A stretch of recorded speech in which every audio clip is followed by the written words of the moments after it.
A very good morning to all. Today we'll start a new chapter, chapter number 11, studying the past. So here in page number 67, you can see Agatha and her father. So Agatha wants to know about her past. So for this, father shows some old photographs. So here we can say that this old photographs is a source of history, like it's a historian tool which tells us about the past. So in this chapter we are going to discuss about history and the tools that are used to know more about history. In page number 67, you can see a question. The question is, can you think of some other things which Agatha can reach out to in order to know about her childhood? So this answer you have to write it by yourself. Now let's move on to the topic. So before that, we should be familiar with these words, that is past, present and future. Past is something that is used to talk about the things that had already happened or the time which is gone by. For example, your old photographs. So these photographs shows you how you looked in the past, and we use words like yesterday, last month, last year and so on. Next word is present. That means the things which are happening now. For example, your recent pictures. Next word is present. That means the things which are happening now. For example, your recent pictures. So they show how you look now. And we use word like today. Next one is future. That means the time that is yet to come. For example, when you plan for a picnic or when you plan to visit your friend's house. So these are the times that is yet to come. And we use words like tomorrow, a week later and so on. So this was about past, present and future. Now here in page number 68, you can see a table. The heading is, how have things changed with time? So you can see here 3 columns and 3 rows.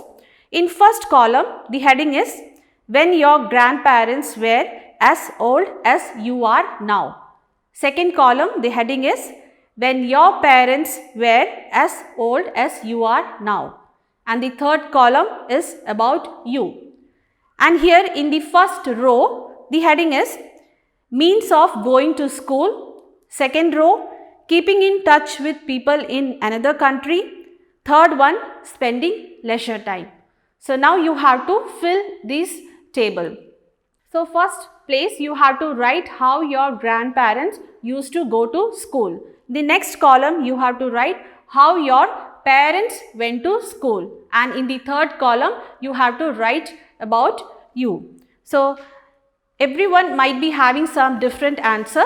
So here you can write, grandparents used to walk long distances to go to school. And in the case of your parents, you can write they used to go by local buses and by their own cycles.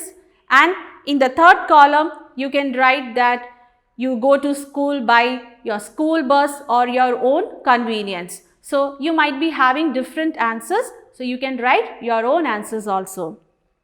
Next column, it's keeping in touch with people in another city. So you have to write how your grandparents, parents and you keep in touch with people in another city. So your grandparents might have used inland letters and postcards. So here you can see a picture of inland letters.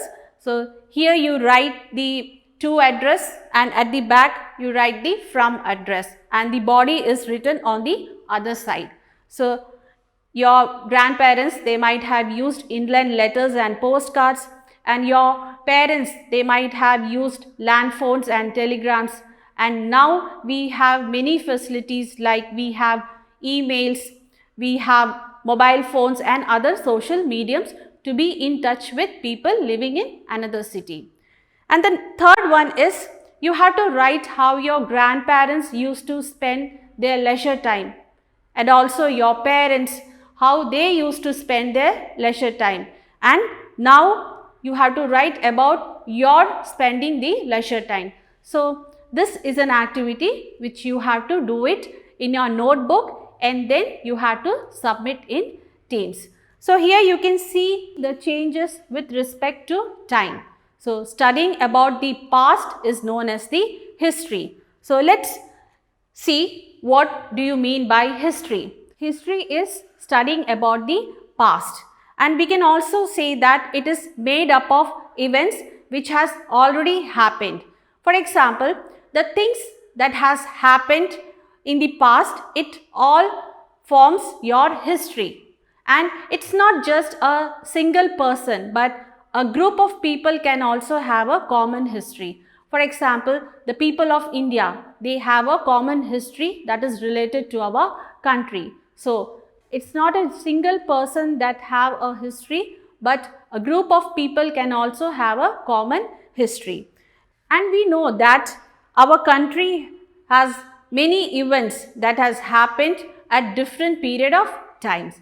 And when an event happens, there are three things to be known. They are what happened, when did it happen, and where it happened.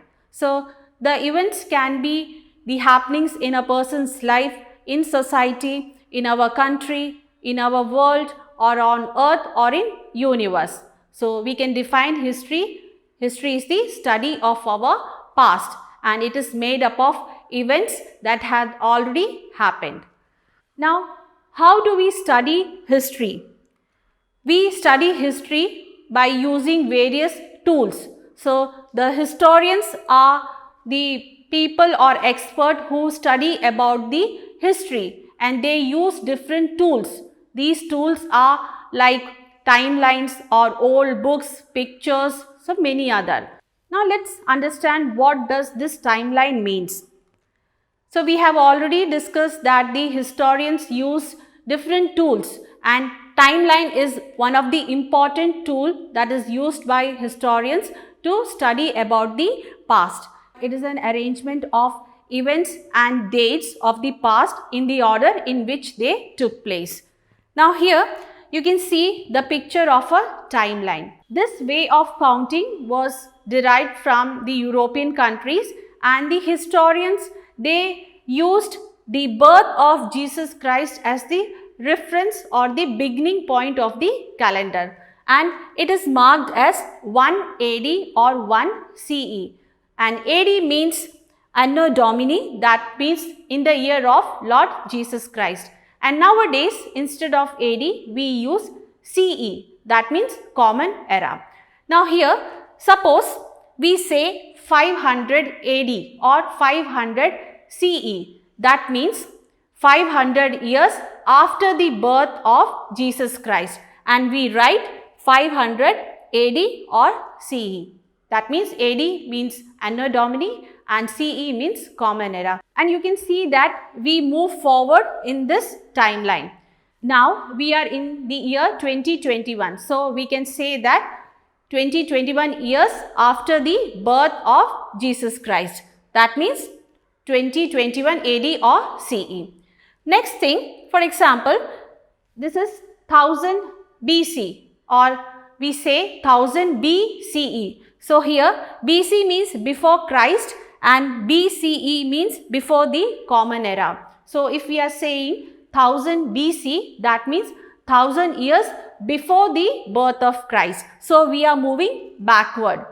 But nowadays instead of BC we use BCE, that means before the Common Era. So if we say 1000 BCE, that means 1000 years before the birth of Jesus Christ. So this is an example of timeline where you can see the events and dates of the past. They are arranged in such a way in which they took place.